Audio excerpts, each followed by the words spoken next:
Entre el carrer Consell de Cent i el carrer Rocafort s'hi pot trobar una de les 6 meses electorals que Barcelona Decideix, la plataforma que organitza la consulta sobre la independència de Catalunya, té repartides per tot l'Eixample Esquerra.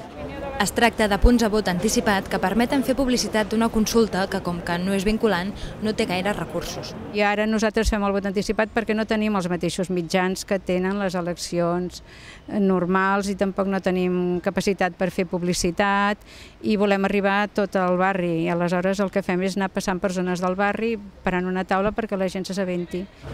Insistir a peu de carrer ha fet que alguns barcelonins s'aturin i emetin el seu vot.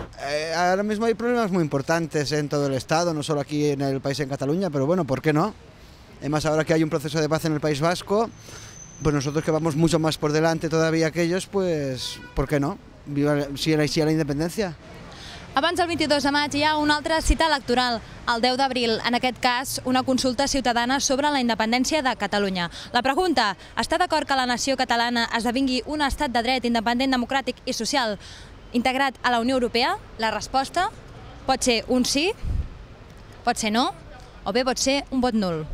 Aquest referèndum ja s'ha celebrat a més de 532 municipis. La mitjana de participació ha estat del 20% amb el 92% del vot favorable.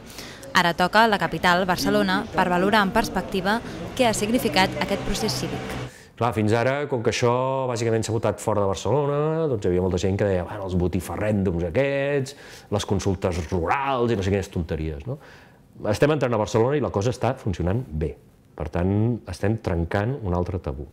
El primer tabú és que no es podia fer una consulta per la independència. Doncs bé, ja fa un temps que s'està fent.